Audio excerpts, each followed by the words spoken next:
Hello everyone, my name is Ethan Williams and I want to welcome you to MAC1105 for the spring 2023 semester. If you are watching this video, you are in one of my courses, either section 28 or 29. And what I'll be doing in this video, this will pretty much mimic what a first day in class would look like if we were in an in-person class. I'll talk about the course, what's on Canvas, go through the syllabus, all that good stuff. And really what this is going to do is it's going to prepare you to understand what to expect throughout the course, where everything is located, how to use your resources. And if you have any questions remaining afterwards, feel free to email me, reach out, and we can go from there.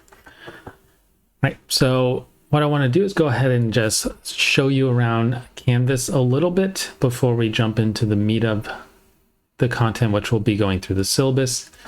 So in our Canvas page, you'll see we have very few pages over here. I try to keep everything as simple and straightforward for you as possible, so you don't have to guess where to go.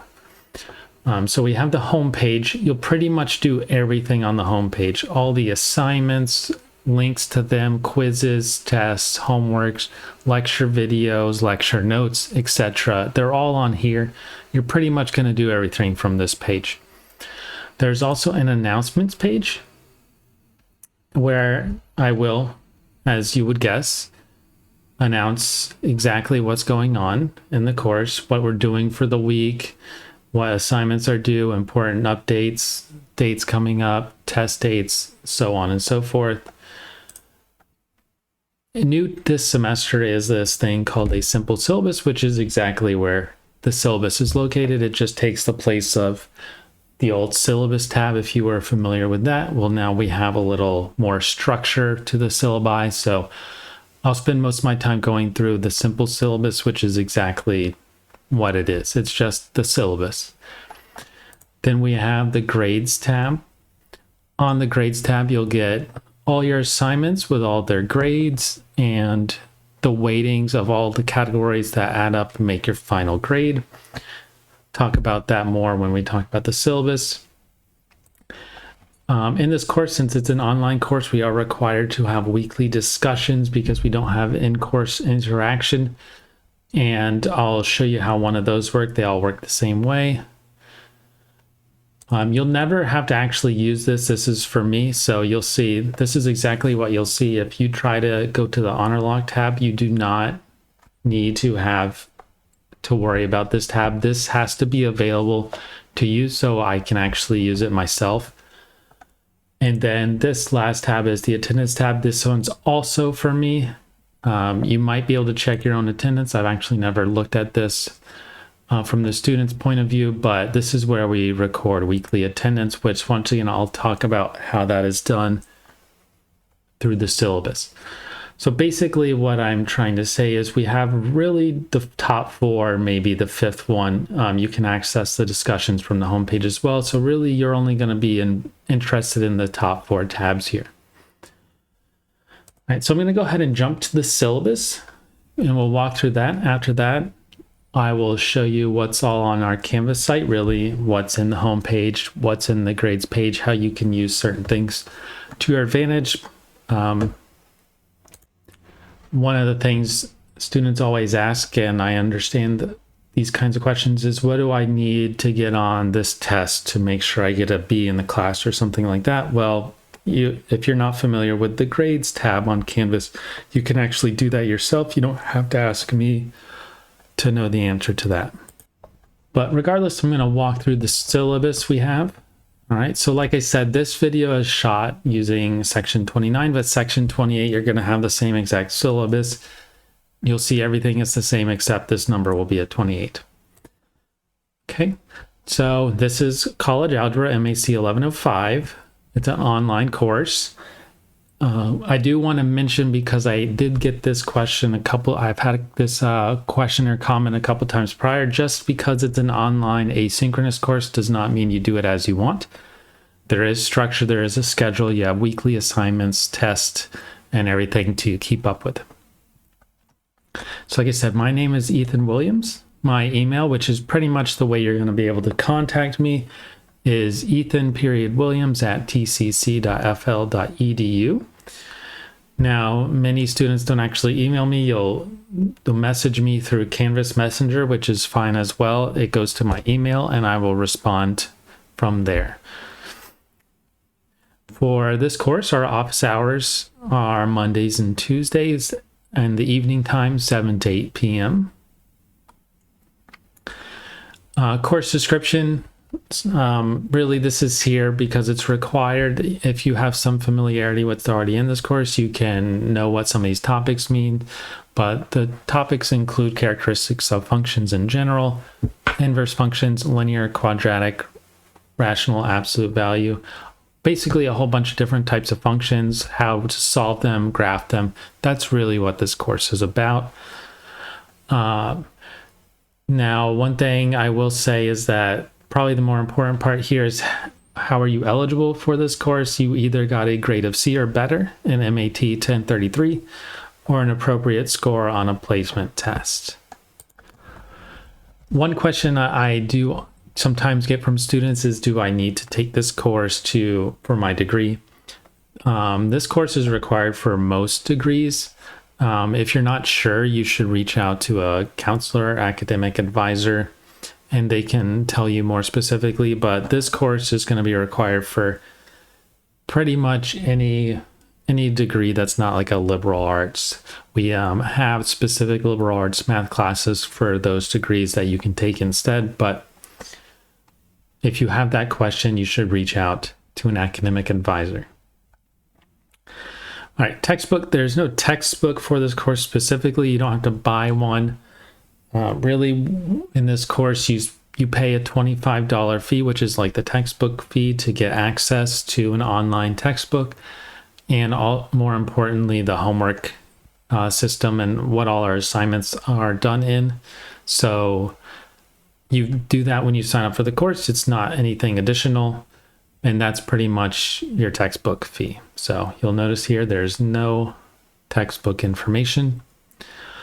If you want, you can read through the course outcomes yourself. I'm going to skip those. I'll also skip the general education learning outcomes and program learning outcomes. So course expectations. You'll be asked to complete a variety of assignments for the course. These are meant to help you, give you practice and help prepare you for the quizzes and exams to complete the learning outcomes above. Please be sure to watch the lecture videos corresponding to each topic prior to completing each assignment. The lecture videos can be found in the modules section on Canvas. It's actually just called the home section now. I've simplified it for you. There's a pacing schedule provided. It's lower in the syllabus to keep you on track. Even though this is an online asynchronous course, you are not free to work at your own pace. You can get ahead of schedule, but you need to at least maintain performing the assignments in a timely manner. Most importantly, you want to be able, and you need to be able to take the tests and final exams on time. Those cannot be given late. Right, and here I'm going to have like a breakdown of all the different categorizations of your grades. So the main things in math class, you're going to have the homework. It's worth 18% of your grade. I'm just going to hit on the highlights here. So homeworks are due on Friday nights at midnight. Basically, your weekly homework is going to be due on Friday nights. And for homework, I'll show you how this works, so you don't need to read through all of it now unless you want to pause the video and do so.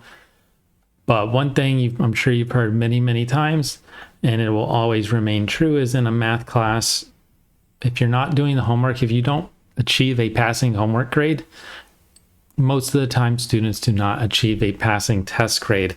And it's very hard to pass a math class without a passing test grade. So long story short, make sure you're doing the homework and keeping up with it. If you have a question, you can ask during office hours. I wrote during class here. Really, what I mean by that is you do class on your own time. You watch the lecture videos on your own time, but write down the questions and then email me afterwards.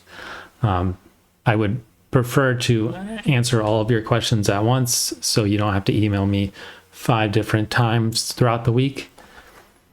It's easier for both of us if we just have one email. Okay, quizzes. There are also weekly quizzes. These are due on Sunday at midnight. So, in comparison here, homework's due on Fridays, quizzes are due on Sundays. There's weekly quizzes. They will be worth 9% of your final exam grade. You may also use late passes on your quizzes to extend a deadline. Okay, so late passes. You will be given the opportunity to use late passes on your homework and quizzes if you need to extend the deadline. You only have so many of them, and you don't want to use them too much on one assignment. And you will only have, now I'm lenient, I'm not going to stick to 20, but you're not going to have unlimited number of late passes because you need to be keeping up with your work. So the best advice I can give you is stay on track. You will start the semester with 20 late passes, and given any specific situations you might have, whether you're out sick for a couple weeks, I can give you more so you can make up assignments, because I don't want something like that to prevent you from succeeding in the course. But one thing about late passes, how they work is for every late pass you use, it will extend your homework or quiz deadline by 72 hours or 3 days. So I just have a quick example here. If you have an assignment due January 19th, the quicker you use the late pass, the more time you'll have to work on the homework, and also the less late passes you'll have to use. Because if you wait until the 24th, which is 5 days after January 19th, to do and access your homework, then you'll need to use 2 late passes. Using one will only give you the 3 extra days to January 22nd, so it would still be closed. You'd have to use 2.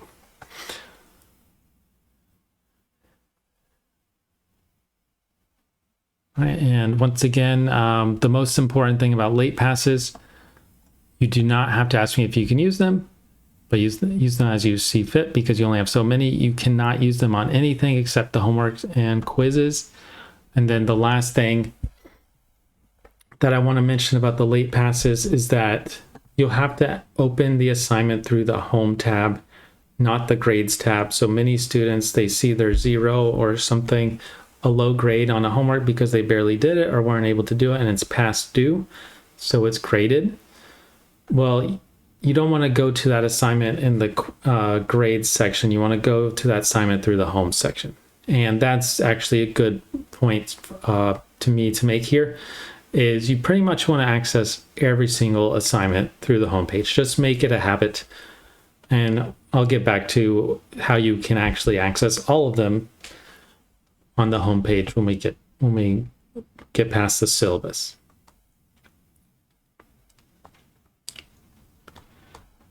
All right. And once again, I'm not going to go and read every word in the syllabus. A lot of this you will find out on your own as you go through the course. You can pause and read some of the finer details if you'd like. I'm just trying to hit on the main points, the things that are really going to be important. And also some of this I'll fill in the blanks when I go to the homepage and show you how things work. Right. So practice tests, there will be a practice test for each test, including the final exam. Now, we haven't talked about the schedule, so there will be 3 tests and a final exam, which means there will be 4 practice tests. They will make up 3% of your final grade.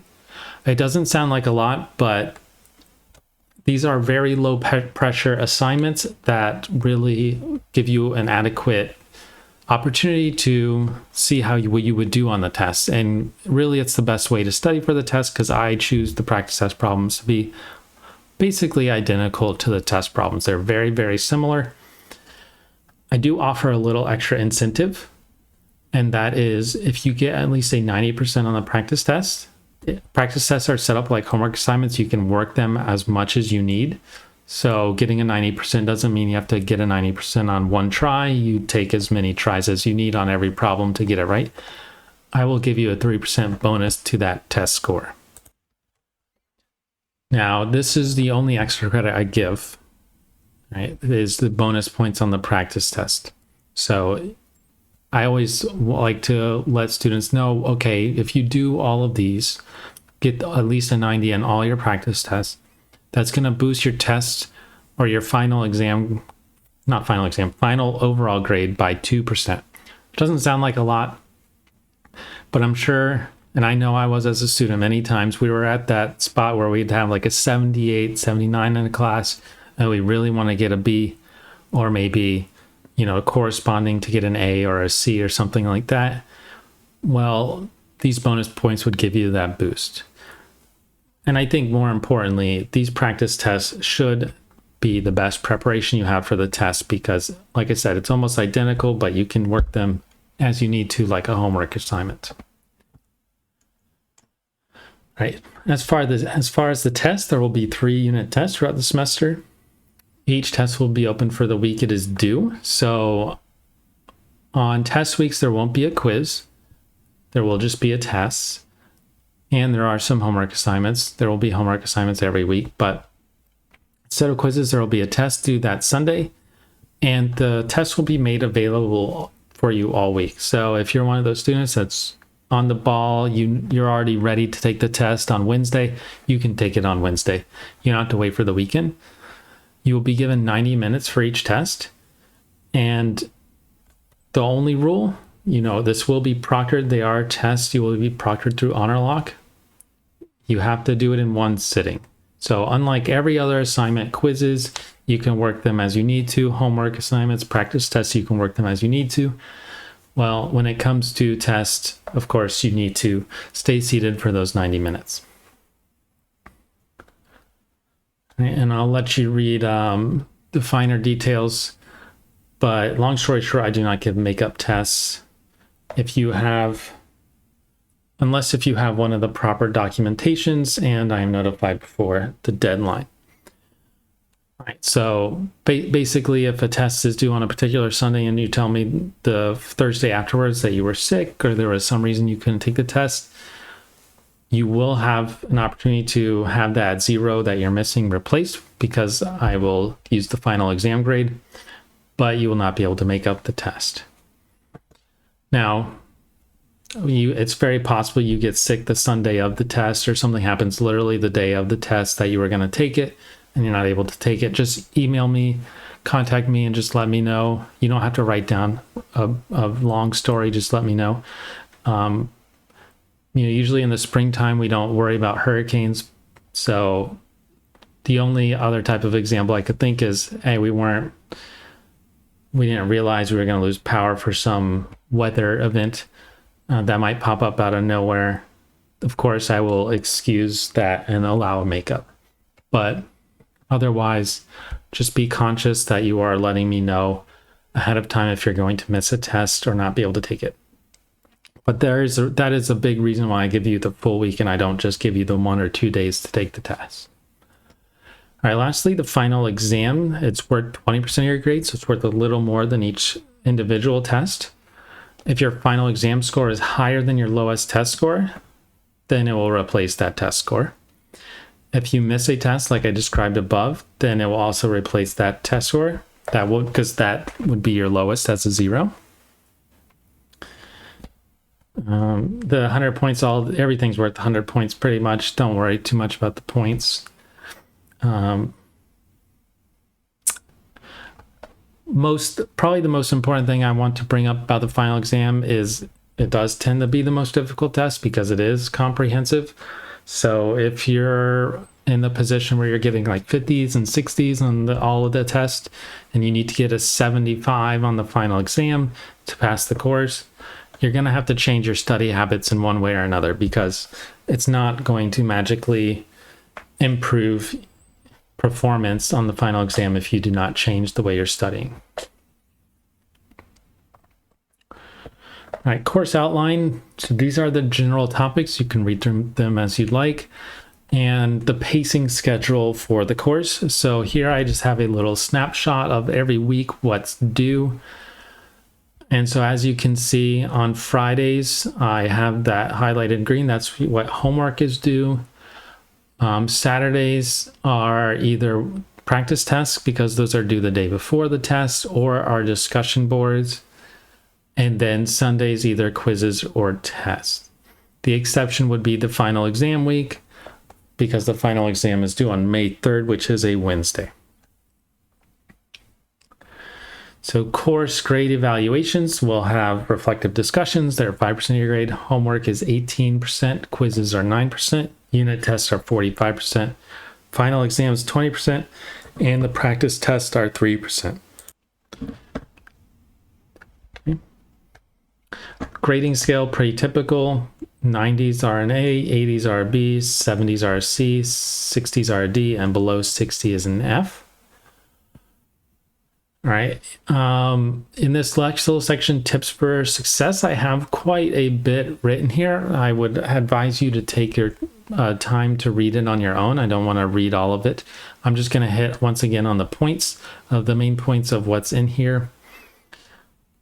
So from the first point, you want to stay on schedule, not get behind. You know, you really have to motivate yourself to stay on track, because until that, if you fall behind and then you get a poor score on the test one, you know, it might be hard to come back from something like that. And you don't want to realize that you're not doing as, you know, what you should until, you know, 5 weeks into the course. So just make sure you're keeping on track. In general, most instructors would say this is a 3-credit math course. You would probably be doing about 1.5 to 2 hours outside of classwork per week per credit hour. So that's about 4.5 to 6 hours per week on homework.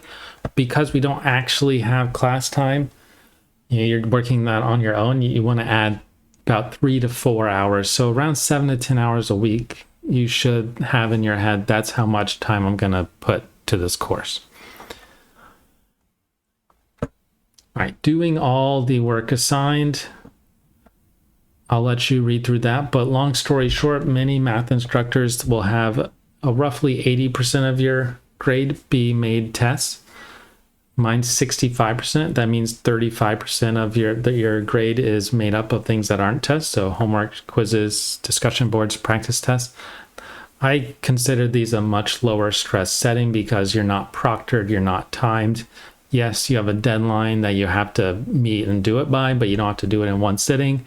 You can use your notes. You can, you know, reach out, go to Learning Commons, get a tutor, work with classmates. So you want to take advantage of that. And one of the reasons I make homework and quizzes and all these things worth a little bit more than your average professor is I know all professors say, especially in math, that homework's important, but then you don't reflect it by making the homework only worth like 10% of your grade. So mine's worth almost double that at 18%. And the reason for that is exactly like I said, I know how important it is, but what that does mean is if you are one of those students that is really strong in math, you just get it, you can take the test without doing the homework. Well, then if you don't do the homework, your grade's going to suffer a little more than if you took it with potentially another professor. So keep that in mind. Use all the resources available. As I'll show you after we run through the syllabus, I have lecture videos, course notes, there's my office hours, and also academic resources outside of class to help you learn how to work on the problems. Probably the most important thing is, you know, I have specifically designed this course so that if you follow along my notes and lecture videos, the homework problems should feel seamless. They're not going to be exactly the same. There is a level of critical thinking, especially with the word problem sections, that you're going to have to realize how the questions are similar and how you approach them the same way. But ultimately, if you follow along my lecture videos, you take notes, you can have questions. Let me stress that. It's not like watching the videos means you're going to automatically absorb it. But what I mean is it's going to look very similar. And if you do have questions, of course, reach out. I would take some time, if I was you, to read through this section. My recommendation for completing a week in the course, especially because this is an online course, I'll basically describe this as I talk about going through it on the homepage. So I'm not going to read it now, but you can read that on your own. And here are just some statements that the school has that's in every single syllabus, so you can read this on your own. I do want to look at real quickly academic resources, so basically help outside of class. The TCC Learning Commons, there's a website, phone number, information. The QLS tutoring, which is basically, tutoring. You can go through this video and see what it's all about. There's the Virtual Learning Commons Smart Thinking online tutoring. And once again, another video website to show you what it's all about. And the last resource being the library. As far as math classes go, we don't really use libraries unless we just want a quiet place. So you might not use the library much for this class, but it could be useful for other classes. Class recordings. This is an online class, so I don't foresee that anything coming of that. Expectations. Basically, there is an attendance policy for every course at TCC. For online courses, the attendance policy is you need to participate in at least something for a week, because the attendance is taken weekly. And it can be as simple as working on a single assignment. If you're unable to participate, for any reason, emailing me, just reaching out to me, you will not get dinged for attendance. It is not a grade, but it is required because the school does keep track of your attendance. Course withdrawal, I'll let you, think about that as if the time comes and you want to consider withdrawing out. The only thing I'll point out right now is the withdrawal deadline is March 30th. Make up word guidelines. Like we described above, you have late passes for pretty much most of your assignments because almost everything is a homework assignment or a quiz. So you can make them up like that. If you are out for an extended period of time and you would run out of late passes, then of course, reach out to me. I can give you extra late passes. Academic dishonesty. Yes, you can look at the student handbook for that. The main thing about academic dishonesty in this course, when you take tests and you are proctored on honor lock, you're basically agreeing to the academic student conduct code. So you're not going to cheat, however cheating is defined, and that is defined when you go and log on to honor lock. You will only use your own work. You won't bring in any outside notes. You won't have someone else in the room helping you, things like that. And then student responsibility. I'll just kind of read through this real quickly, but my job as a professor at TCC is to help students succeed in mathematics. I do enjoy my job quite a bit. I love doing this, but as much as I hate at the end of the semester of having any student fail, I have to give you the grade you earn, not anything else. So if you aren't studying, if you aren't doing your homework, I cannot make you and force you to do those things. You have to do those yourself. You can always come to me during office hours. You can email me on other times. So really, you can email me anytime and I will respond at least within 24 hours. But during office hours, I'll respond rather quickly. But I won't give you any special assignments to help you get extra credit or anything like that. So if you need a B to keep a scholarship and you're going to get a C, that's just what you're going to get. All right, so now what I'm going to do is just show you what's in Canvas for you. This will not take as long as this syllabus. At the top here, the course information, the introduction video is exactly this. It's what we're going through.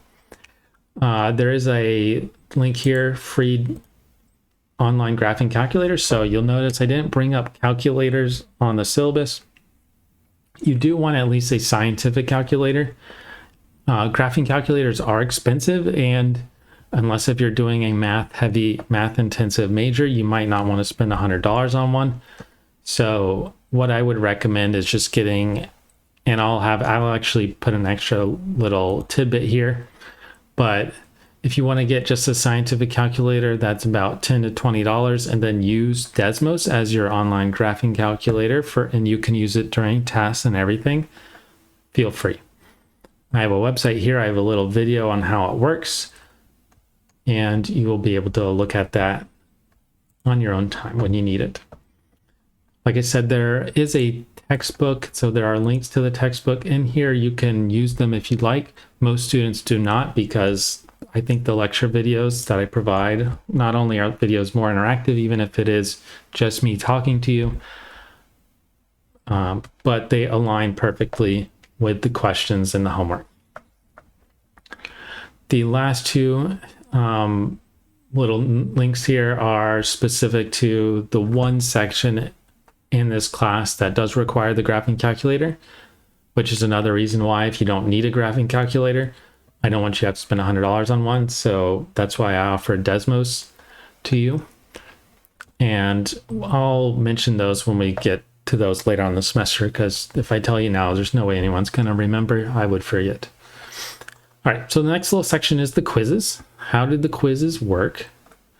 Well, go ahead and open up. So quizzes are done very similarly to the homework, with one major exception.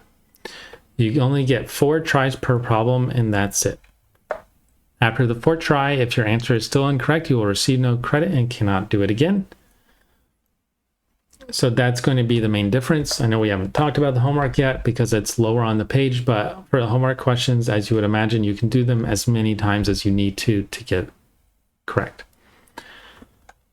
And I have changed my policy this semester, so I will edit that, but you can use late passes on the quizzes.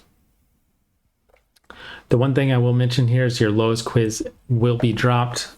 This automatically is computed throughout the semester, so after 2 quizzes, if you have a 90 and 100 on your quiz grades, it'll drop to 90. That doesn't mean that's going to be dropped at the end of the semester. Just be aware that it's doing it as you go. Right. Now, as far as quizzes go, they're all right here. The syllabus/introduction quiz, that pretty much anything I'm talking about in this video, you'll be able to answer it. It is 10 questions. It's pretty straightforward, and you get many attempts. So do your best to get 100% on that. But I do want to show you how the quiz works real quick. So since I just described it, I guess I forgot you have to agree to this. No one really reads these things anyway. So I'm not going to actually spend time getting one right, but what I told you was that if you have 4 tries for a problem, so that's 2, that's 3, and that's 4. I got it wrong 4 times. Notice that I can look at the answer. That's what that little key does. But unlike the homework, when we get to it, there isn't going to be a button like there will be in the homework that says get a new problem. It'll just say next question. So that's the way the quizzes work. Other than that, you're just going in and out of them. You don't have to do it all in one sitting. So like I just opened this, if I close out of it and now I want to go back to it, it will save my progress. So I'll hit resume. It remembers that I got this first problem wrong, but then I can come back in and keep working on it. So as I mentioned when I was talking about syllabus, the tests are the only things you have to do in one sitting, but you just want to make sure you're entering all your assignments on the home page and you can freely go in and out of them.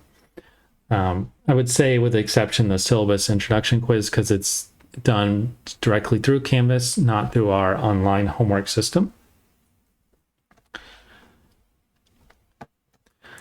So practice tests.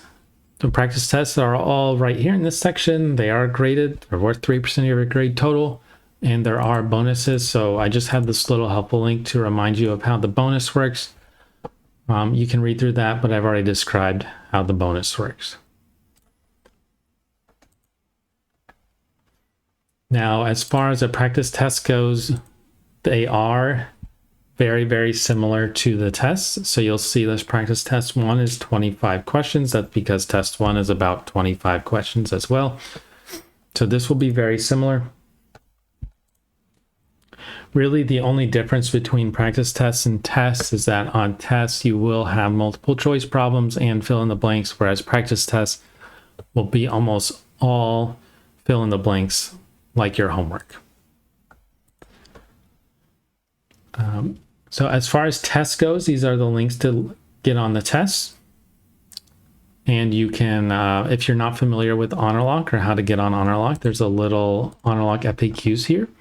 There is a HonorLock practice test that is due a few weeks before the actual first test, so you can just have some familiarity with it. So this should really answer everything you have, and I think the best thing to do is probably just watch this video I made of how to get onto HonorLock if you haven't done it before. But that will also be for a grade, so you're going to want to do that in the first place.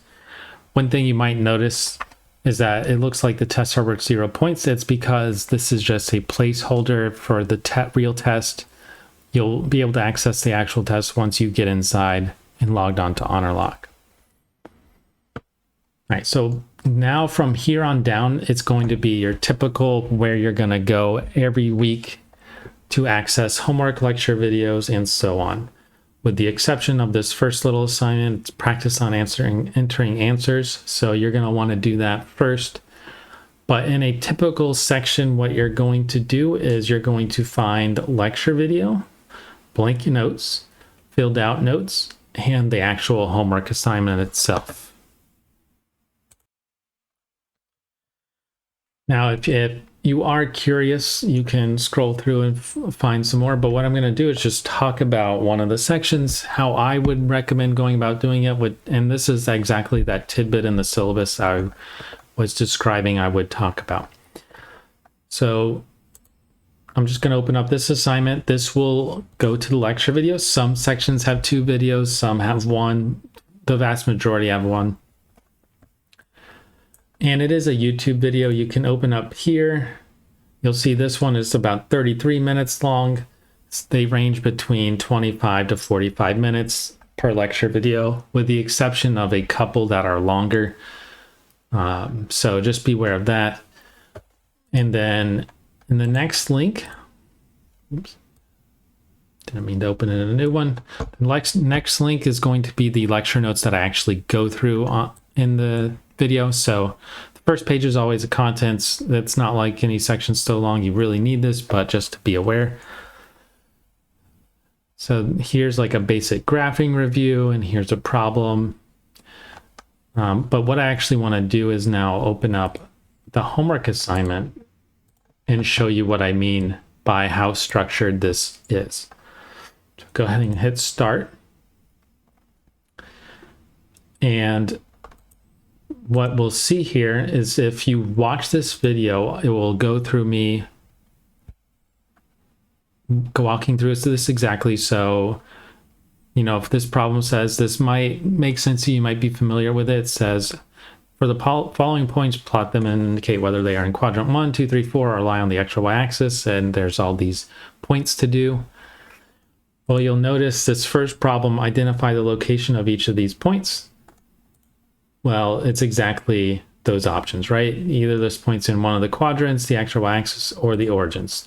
So what I recommend personally doing, and you can develop whatever works best for you, but I would watch through one problem, see, okay, can I answer this problem? Do make sure they are similar. So this is also similar to that problem. Eventually you're going to get to something completely different like this. So you wouldn't be able to watch me do this problem and answer number 3, but you might be able to do numbers 1 and 2. Well, I would do exactly that. Watch me do this problem through the lecture video, take your notes with the notes, fill it out as you go. And then once you're done, instead of continuing with the lecture video, I would just stop and try to answer this question, because it's going to be freshest. And that's not a bad thing. If you're able to answer the question when it's freshest, you'll actually remember it for longer. Whereas if you watch the whole video and then try to go back, you're just going to be flipping through your notes and spending more time trying to answer the question, and you're not going to hang on to it any longer. The only way that's going to make you remember how to do a problem longer is if you work more and more of them. So when it comes to homework assignments, like I mentioned, I'm just going to answer these 2. I didn't even bother to actually check if they're right.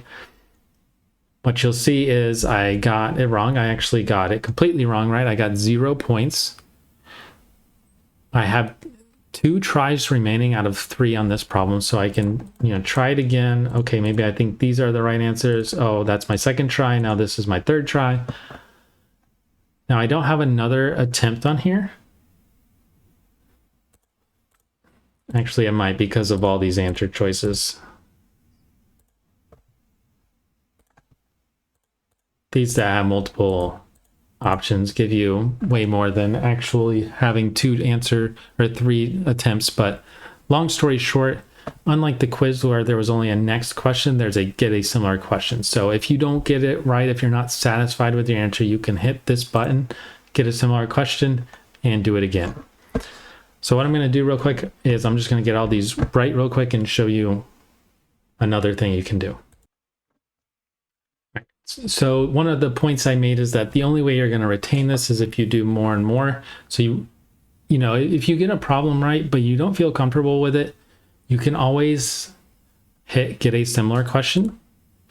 The nice thing about doing that is it saves your best score. So no matter what you do on this problem from here on out, because I got it all right, I got 4 out of 4 points. So if I go ahead and say, okay, I tried again and I get no points, it gave me 0 points on the last try, but it still records 4 out of 4. So there really isn't anything wrong with working a problem more than once. And like I said, work it, get it right. That's the main point. If you can get it right, that's really what you're looking for. But if you don't feel comfortable with it, just try it again. See if you can get it right again. Right. Now, one thing I do want to mention since I'm already here is that there are videos in the vast majority of these questions. I would not use these as your primary resource. These are not videos I made. These are videos that are embedded into the problem. It doesn't mean they're bad or wrong, but students often say the videos in here, sometimes they're good, but sometimes they don't look like the problem at all. And there's hundreds and hundreds of homework problems. I can't go through all of them and just remove and edit all the videos. So just be aware of that. This might not be as helpful as it could be, but it also might help fill in the gaps. Maybe my video got you started, you watch it again, it still doesn't make sense. Maybe you watch this video, it fills in the gaps. If you do have a question on a problem and you've tried it and you can't get it right, you can click the message instructor button. This is only available on the homework, and what it will do is it will automatically send it to me. What you really want to do is just type a little message like, I don't understand, whatever you want to say. I don't understand how to do the third one. I thought it would be on the y-axis, but it's not, or something like that. Just give me a little description. If you send me a message of a question and there's literally nothing to go from, I don't know where you need help. And since I have videos and there are videos, I'm just going to reference those to you unless if I can have a more direct way to answer your questions. So just be aware of that. Okay. All right, so that's how homework works. It submits automatically as you go. So this is homework 2.1. I'm going to go to grades real quick. And you'll see that homework 2.1, I have a 1.6 out of 20. And because I did start the quiz, I also have a 0 out of 20. Remember, and this is very important, until it's due and you don't have any late passes, you're not going to use late passes, it will count this score, but you can go back and improve it. You just don't want to click on this here after it's due. Actually, you can't really ever click on an assignment, so this is actually a good thing for me to show you. Is if I click on this, any assignment in here, it will say no preview available. That doesn't mean the assignment doesn't exist. It doesn't mean you can't do it, but you need to enter through the home page. So go down. I need to finish 2.1. I'm on a home page. I click on this and I'll just hit resume. Now, as far as late passes go, this is due far in the future. So I wouldn't want to accidentally redeem a late pass. There's no reason for me to use one when I can actually just do it. But you hit the late pass button there and it'll let you go forward using a late pass. All right, so that's how every section is going to work here. If you scroll through, you'll see exactly this setup for every section. Now, one thing I mentioned in the grades tab, you can play around with your grade and see how it would affect. So basically the way your grade is going to be calculated is any score for an assignment that is calculated. So for currently in my example here, it would be homework 2.1 and quiz 3.1. It's telling me out of these sections, I have a 5.33%. Of course, that's not going to be realistic as you go through the course. But if you have, a certain score and it's coming close to the final exam, and you're like, I need to know how I need to do on the final exam so I can get a certain grade. Well, you can just click on this online final exam. Say, okay, if I got an 80, what would my final grade be? And you'll see it changed mine to 37.11, so I would have that percentage. But it's not going to obviously record this. It tells you if you highlight over, this is a what if score, so if you hit back, it'll revert back to the real one, or if you just refresh the page, it'll revert back to your actual scores. All right, so the last thing is the discussions. As I mentioned, the discussions are all set up the same way. I don't know why week 8 always comes to the top, but it's always at the top. But if I click on one, what you're going to do, how it's going to work is that for whatever we're doing that week, those will be our learning outcomes. What you want to do is you're going to have an initial post. Your initial post is going to state the learning outcomes you are comfortable with, the ones that you found were most challenging, and any list of questions that you struggled with the most. So that is worth 4 points. The other 6 points out of your 10 points possible is responding to 2 of your peers. So each response being worth 3 points. And what you're going to want to do, I can't really show you how that would work because I don't have peer responses, but what you would do is just respond and maybe say, hey, I thought this was one of the more difficult things too, but I thought this helped. Or maybe, someone's finding something difficult, you thought it was really easy. How did you find it easy? What resources did you use? Think of it as you're in class and you're helping your classmates out. That's really what this is for. I do read through these because I do grade them. If I notice any common themes, I will make an announcement in the following week, probably on a Monday or Tuesday, maybe with some additional resources about how to do particular problems. Now, if you're not familiar with actually participating in these discussions, you literally can click reply and make your initial post. So I can say this is my initial post reply, and that would be my initial post exactly as it states. And then to reply to a student, you would just hit the reply below an initial post. And what will happen is I will see everything you did for that week. I will grade you accordingly. But should be very straightforward. I don't think there are any difficulties with this. I have had students in the past that don't take this seriously and lose out on the 5% at the end of the semester. And it does obviously make a big difference. You could have maybe an 82 with doing these, but if you didn't do these, you'd have a 77. So do you really want something that takes maybe 10 to 15 minutes per week and is probably the easiest grade you can get to affect your final letter grade? So do keep that in mind. All right, so that really is the introduction video. Hopefully hit on all the main points. If you have lingering questions, feel free to ask. Once again, I do encourage you to actually read the syllabus a little bit closer. I just wanted to hit on the main points because if I read every word, we'd be here for a couple hours. So just keep that in mind.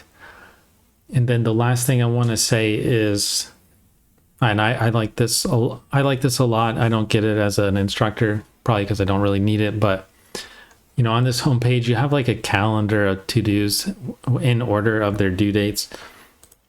And if you click on the assignments, it does actually work on here. But once again, that comes back to my main point of make sure you are clicking on the assignments on the home page. That's probably one of the biggest things. I probably answer 100 emails per semester on doing that because they won't let me use the late passes because I'm entering through the grades and so on and so forth. So make sure that you are doing that.